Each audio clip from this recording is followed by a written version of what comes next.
সুপ্রিয় শিক্ষার্থী বন্ধুরা, কেমন আছো তোমরা? নিশ্চয়ই ভালো আছো। আজ আমি তোমাদের জন্য তৃতীয় শ্রেণীর প্রাথমিক বিজ্ঞান বইয়ের অষ্টম অধ্যায় স্বাস্থ্যবিধির স্বাস্থ্য এবং রোগ পাঠ্যাংশ নিয়ে আলোচনা করব। এই ছবিগুলো তোমরা লক্ষ্য করো। প্রথম ছবিতে তোমরা কি দেখতে পাচ্ছ? প্রথম ছবিতে আমরা দেখতে পাচ্ছি যে একজন কাশি দিচ্ছেন, তাই না? দ্বিতীয় ছবিতে যে তার শরীরের তাপমাত্রা মাপা হচ্ছে থার্মোমিটার দ্বারা, তাই না? আবার তৃতীয় ছবিতে আমরা কি দেখতে পাচ্ছি? দেখতে পাচ্ছি যে মেয়েটির গায়ে কি যেন একটা কিছু উঠেছে, তাই না? আমরা কিন্তু দেখতে পাচ্ছি। এই ছবিগুলো দ্বারা আমরা কি বলতে পারি? যে এই ছবিগুলোর সবাই অসুস্থ।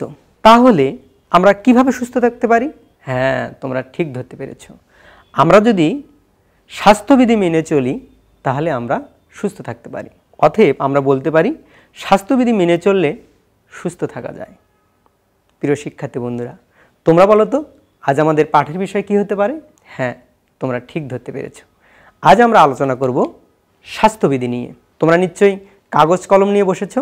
তোমরা কিন্তু এই ভিডিওগুলো দেখার সময় অবশ্যই কাগজ কলম এবং বই নিয়ে বসবে। তোমরা তোমাদের খাতায় লিখে নাও স্বাস্থ্যবিধি। এবার এই ছবিগুলো তোমরা লক্ষ্য করো। প্রথম ছবিতে দেখা যাচ্ছে যে খাবারের ওপর মাছি কিন্তু ভনভন করছে, তাই না? এখানের ছবিতে তোমরা কি দেখতে পাচ্ছ? যে পুকুরের ময়লা পানি, তাই না? আবার এই ছবিতে যে শিশুটি মুখে হাত দিয়েছে। এখানে কি দেখতে পাচ্ছি? যে একজন রুমাল বা টিস্যু দ্বারা কিন্তু নাক মুছছেন, তাই না?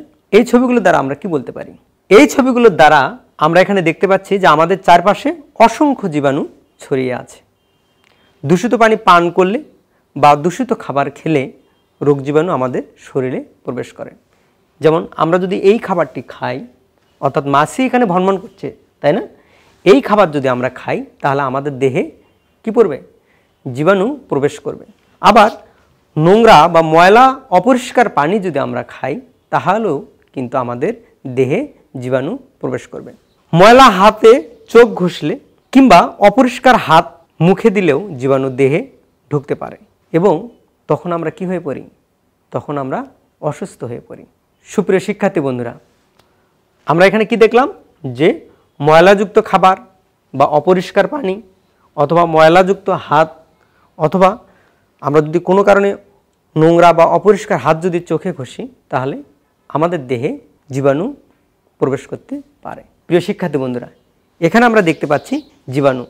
আমরা প্রথমে বলেছি যে আমাদের চারপাশে অসংখ্য জীবাণু ছড়িয়ে ছিটিয়ে রয়েছে। এই জীবাণু যদি আমরা খাবারের মাধ্যমে আমাদের দেহে প্রবেশ করতে পারে, অর্থাৎ জীবাণু যদি খাবারে পড়ে, মাছি বা যে কোনো নোংরা অর্থাৎ খাদ্যদ্রব্যের ওপর যদি পড়ে, সেই খাদ্য যদি আমরা খাই তখন আমাদের কি হতে পারে? এই জীবাণু খাবারের মাধ্যমে আমাদের দেহে প্রবেশ করতে পারে। আবার জীবাণু যদি পানিতে থাকে, অর্থাৎ ময়লা অপরিষ্কার পানি যদি আমরা খাই, সেক্ষেত্রেও কিন্তু জীবাণু আমাদের দেহে প্রবেশ করতে পারে। আবার আমরা এই জীবাণুযুক্ত হাত অর্থাৎ নোংরা হাতে অপরিষ্কার হাতে আমরা যদি চোখে লাগাই অথবা মুখে লাগাই অথবা নাকে লাগাই তাহলেও কিন্তু আমাদের এই জীবাণু আমাদের দেহে প্রবেশ করতে পারে। অর্থাৎ দেহে জীবাণু প্রবেশ করবে খাদ্যদ্রব্যের মাধ্যমে অথবা পানির মাধ্যমে অথবা ময়লা বা নোংরাযুক্ত হাতের মাধ্যমে আমাদের দেহে জীবাণু প্রবেশ করতে পারে। তখন আমরা কি হয়ে পড়ব? দেহে যদি জীবাণু প্রবেশ করে তখন আমরা অসুস্থ হয়ে পড়ব। প্রিয় শিক্ষার্থী বন্ধুরা, অতএব আমরা দেখতে পাচ্ছি যে জীবাণুর দ্বারা কিন্তু রোগ সৃষ্টি হচ্ছে। জীবাণু খাদ্যদ্রব্যের মাধ্যমে দেহে প্রবেশ অথবা জীবাণু পানির মাধ্যমে দেহে প্রবেশ অথবা জীবাণু হাতের মাধ্যমে দেহে জীবাণু প্রবেশ করে, তখন আমরা অসুস্থ হয়ে পড়ি। প্রিয় শিক্ষার্থী বন্ধুরা, এবার তোমরা বলো তো আমাদের কেন অসুখ হয়? হ্যাঁ, তোমরা ঠিক বলেছ। আমরা যদি ময়লাযুক্ত হাতে কোনো খাবার খাই অথবা অপরিষ্কার পানি পান করি অথবা নোংরাযুক্ত খাবার খাই তাহলে কিন্তু আমাদের দেহে জীবাণু প্রবেশ করে, তখন আমরা অসুস্থ হয়ে পড়ি। এখন কথা হতে পারে তাহলে আমরা কিভাবে সুস্থ থাকতে পারি? হ্যাঁ, তোমরা ঠিক বলেছ।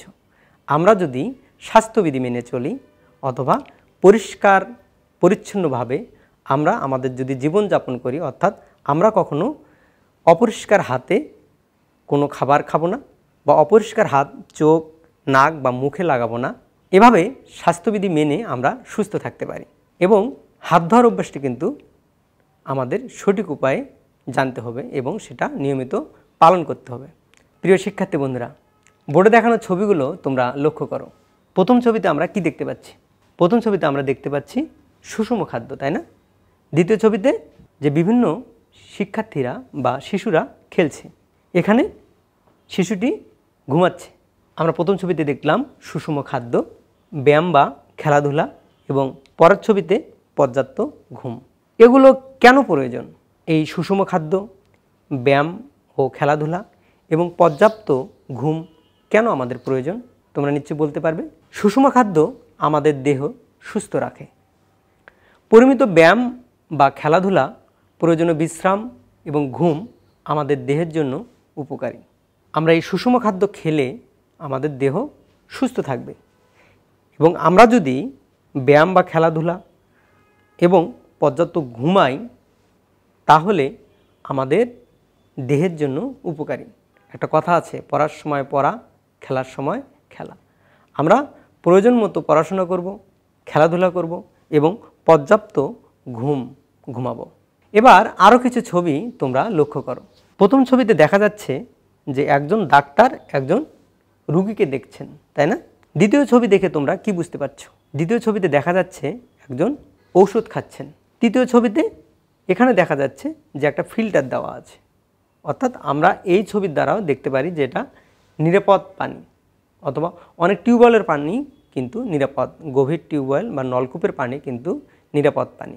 এই ছবিগুলো দ্বারা কি বোঝা যাচ্ছে? এই ছবিগুলো দ্বারা আমরা বুঝতে পারছি যে রোগাক্রান্ত হলে আমাদের কি করা উচিত। আমরা কি করব?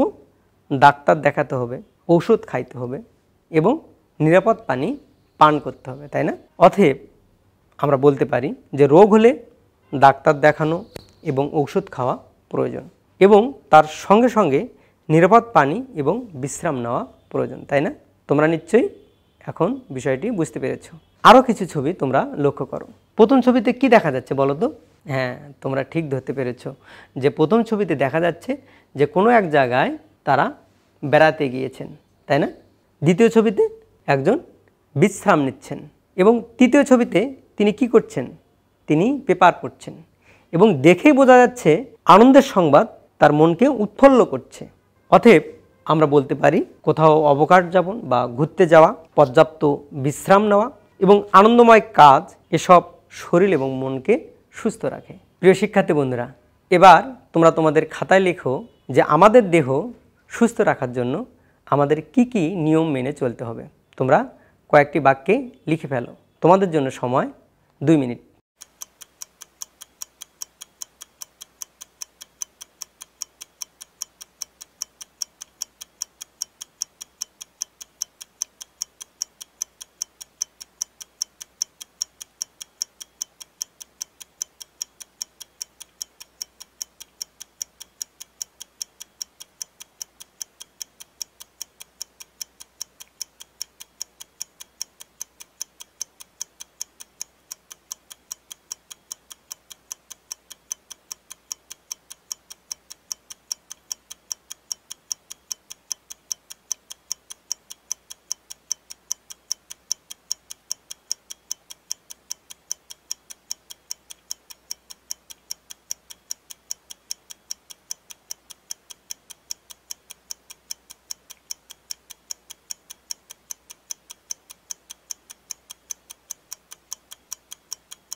তোমরা নিশ্চয়ই এতক্ষণে লিখে ফেলেছ আমাদের দেহ সুস্থ রাখার জন্য আমাদের কি কি নিয়ম মেনে চলা উচিত। সুপ্রিয় শিক্ষার্থী বন্ধুরা, তোমরা তোমাদের প্রাথমিক বিজ্ঞান বইয়ের 53 এবং 54 পৃষ্ঠা বের করো।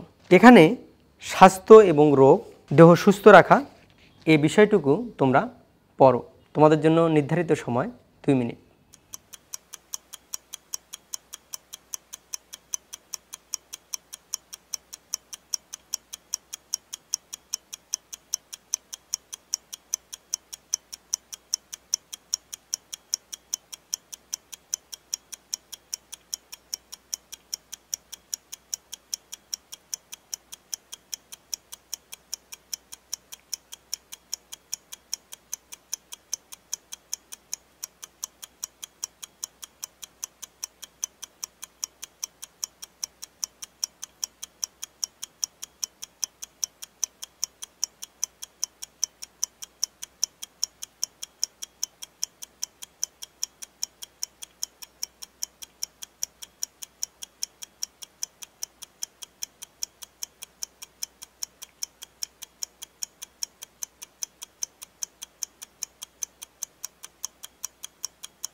এতক্ষণে নিশ্চয়ই তোমাদের পড়া হয়ে গেছে। আমরা দেখলাম কিভাবে আমাদের দেহে জীবাণু প্রবেশ করে, আমরা কেন অসুস্থ হই এবং সুস্থ থাকার উপায় কি কি। এখন তোমরা এক বাক্যে উত্তর দাও, মানুষের শরীরের রোগ সৃষ্টির কারণ কি? তোমরা বলো তো, আমাদের শরীরের রোগ সৃষ্টির কারণ কি কী হতে পারে? হ্যাঁ, তোমরা ঠিক ধরতে পেরেছ। আমাদের বা মানুষের শরীরে রোগ সৃষ্টির কারণ হচ্ছে জীবাণু।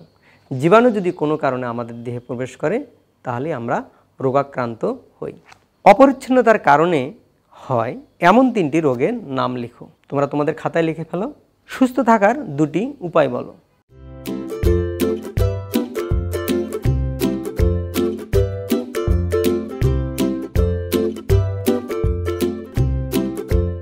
প্রিয় শিক্ষার্থী বন্ধুরা, তোমরা কিন্তু এই কাজগুলো অবশ্যই করবে এবং বিদ্যালয় যখন খুলবে তখন তোমার বিজ্ঞান শিক্ষককে অবশ্যই খাতাটি দেখাবে। এবার তোমাদের জন্য বাড়ির কাজ, তোমরা খাতায় লিখে নাও।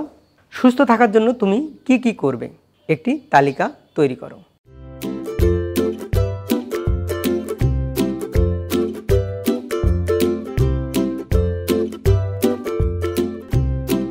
প্রিয় শিক্ষার্থী বন্ধুরা, তোমরা কিন্তু এই বাড়ির কাজটি অবশ্যই তোমাদের খাতায় লিখবে এবং বিদ্যালয় যখন খুলবে তখন তোমার বিজ্ঞান শিক্ষককে অবশ্যই কাজটি করে দেখাবে। পরিষ্কার হাত জীবন বাঁচায়।